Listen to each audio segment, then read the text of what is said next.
Salam əziz dostlar, əziz izləyicilər. Ayın 22-sində, may ayının 22-sində Rəşad Şahbazovun, jurnalist Rəşad Şahbazovun məhkəmə prosesi idi. Mən qeyd eləmişdim ki, orada Oruz Cəlilov var. Lənkəran Ağır Cinayətlər Məhkəməsinin səlahiyyətləri bitmiş hakimi var. Adam yerə göyə sığmır, dəyərli dostlar. 22-sinə keçən məhkəmə prosesində mən onu gördüm, dəhşətə gəldim. Rəşad Şahbazova imkan vermir, ağzını açar, sən diyan, sən danışa bilmərsən, etiraz qəbul eləmir, vəsadət qəbul eləmir. Güya ki, Allah qoymasa açıq məhkəmə prosesi keçirilir.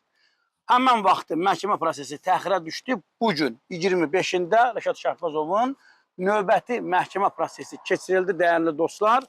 Yenə biz zala daxil ola bilmədik. Bu dəfə özündən qapalı məhkəmə prosesi təşkil elədi. Güclə, qırğınla, qiyamətlə Rəşad Şahbazovun etiraz ərizəsini qəbul elədi. Rəşad Şahbazov məhkəmə heyətinə etiraz elədi. Müdafiəçidən imtina elədi. Yenə aqressiv, yenə yerə göyə sığmır. Adam, qardaş, sən kimin sifarişini yerinə getirirsən? İbtidai istintaqın apardığı o qondarma ittihamı, qondarma istintaq əməliyyatlarını notarial qaydada təsdiq eləmək istəyir Oruz Cəlilov. İndi bu da Cəlilovdur, Rafiq Cəlilov da Cəlilovdur. İndi onu da nə məsələdir, necədir, onu adəti qurumlar özü araşdıra bilər. Ədalət müəllim buradadır. Rəşad Şahbazovun atası. Rəşad, Ədalət müəllim, xoş gördük sizi. Salam. Buyurun. Mən bununla ikinci dəfədir ki, hörmətli prezidentə müraciət edirəm. Mən Ədalət Şahbazov Adgözəloğlu, ixtisasca hüquqşünasam, Azərbaycan Yazıçılar İttifaqının üzvüyəm. Mən prezidentimə təkrar müraciət edirəm. Hörmətli prezident, Lənkəran Ağır Cinayətlər Məhkəməsində işə düzgün baxılmır. Bunun səbəbi məhkəmənin sədridir. Lənkəran Ağır Cinayətlər Məhkəməsinin sədrinin işdən azad edilməsi barəsində mən sizə müraciət eləmişəm. Telegram da vurmuşam. Nəsə səsim eşidilmir. Bütün bunların başında məhkəmənin sədri durur. Hakimlərə göstəriş verir. Hakimlər onun göstərişinə işləyirlər. Haqq-nahaq oğluma iş vermək istəyirlər. Məhkəmənin sədrinin ikinci dəfə mən qəbuluna getdim ki, qəbulunda olum. Məni 4 saat, səhər saat 9-dan 12-yə qədər gözlətdi və mənə orada bildirdilər ki, məhkəmə hüzurə gedib. İndi bu yalan idi, doğru idi deyə bilmərəm, ancaq faktiki olaraq məni qəbul eləmədilər. Orada kimsə qəbul elədi və mən öz iradlarımı bildirdim ki, belə düzgün deyil. Məhkəmənin sədri iş vaxtı işdə olmalıdır. Bu məhkəmənin sədridir. Bura əhali gəlir, cəmaat gəlir, qəbul eləməlidir. Bunun üzrə getmək vaxtı, istirahət vaxtı ola bilər, başqa vaxt ola bilər. İş vaxtında onun ixtiyarı yoxdur. Konstitusiyanın pozur, dövlət qanunlarını pozur. Onun iş yerində olmaq əvəzinə gedir, hüzurlara gedir. Xahiş edirəm, o dəmir yumruğu onun başına vurasınız və onu bir dəfəlik bu Lənkəran Ağır Cinayət Məhkəməsinə rədd edəsiniz ki, qoy hüzurlara rahat gedə bilsin, yazılara rahat gedə bilsin. Bu adamla məhkəmə sədri ola bilməz. Dövlətin qanunlarına hörmət eləməyən, əhaliyə hörmət eləməyən bir adamla məhkəmə sədri ola bilməz. Hörmətli prezident, bu adamın arxası kimdirsə, möhkəm dayanıb. Xahiş edirəm, onu siz araşdıra bilərsiniz. Bunun adamı kimdir? Uzun illərdir Lənkəranda lövbər salıb, bu vəzifədən getmək istəmir, öz bildiyini eləyir, xalqı incidir, cəmaatı incidir, hətta qəbul da eləmir. Bu vəziyyət belə. Oruz Cəlilov haqqında nə deyərsin, hakimin haqqında? Bu niyə yerə göyə sığmır? Nə məsələdir? Oruz Cəlilov təsadüfi bir adamdır hakimlikdə. Əslində o hüquqşünaslıqda da təsadüfi bir adamdır. İndi nə vaxtsa nəsə olub. Bu işi düzgün aparmır. Ümumiyyətlə düzgün aparmır.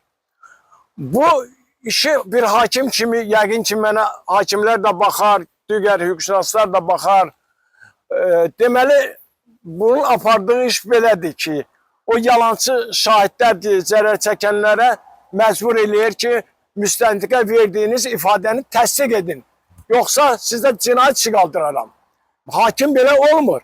Məhkəmə o sözü deməməlidir. Məhkəmə deməlidir ki, zərər çəkən, siz məhkəməyə həqiqəti doğrunu deməyə borclusunuz.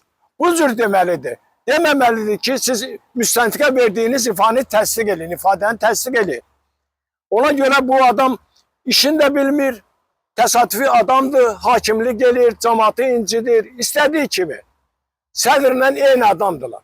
İndi Allah'a şükür bunu vaxtı bitdi.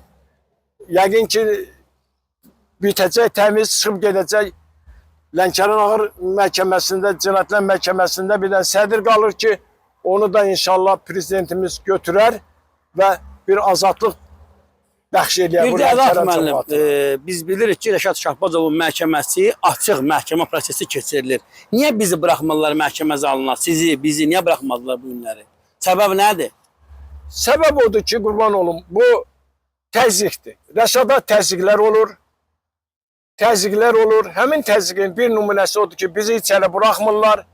Polislər pasport istəyir, açıq məhkəməsinə girmək üçün hamıdan. Bu düzgün hesab eləmirəm. Bu açıq məhkəmədir. Hər bir adam iştirak edə bilər. Lakin buna imkan vermirlər. Prokuror da susur. Prokuror məhkəmənin heç bir işinə qarışmır. Belə. Belə, dəyərli dostlar, orada qeyd elədik ki, Ədat müəllim dırnaq arası zərər çəkmişdə güya ki var. Təbii ki, onların bir qismi artıq bu işin içində mənə elə gəlir ki, yoxdur. Məndə olan məlumata görə onların bir qismi artıq geri çəkilirlər. Amma orada təxminən 3 nəfər adam qalıb. Onlardan biri də mən əlaqə saxlamışam.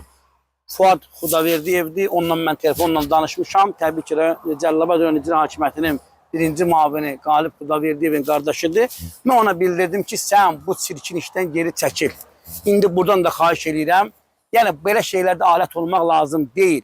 Sən kiminsə həbsində niyə vasitəçi olmalısan? Fuad Xudaverdiyev və digər dostlara da deyirəm.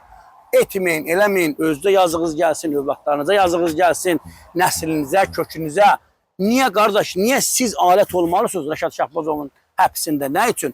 Rəşad Şahbazov Cəlilabad rayonunun ən ucqar kəndlərində insanlar narahat edən problemlərdən danışıb. Hörmətli cənab prezidentə ictimai nəzarət olub.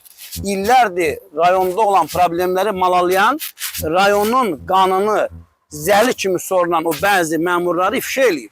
Buna görə də mən hesab edirəm ki, bu məsələ tez bir zamanda öz həllini tapacaq. Mən bu məsələnin həllini birbaşa hörmətli cənab prezidentin göstərişində görürəm. Cənab prezident bu məsələyə öz xüsusi göstərişini verəcək. Bir gənci, bir ictimaiyyət nümayəndəsini, bir jurnalisti hansısa bir çirkin niyyətli məmura qurban vermək olmaz. Belə, dəyərli dostlar, yayımımızı bəyənin, paylaşın, kanalımıza abunə olun, sağ olun, sağlıqla qalın.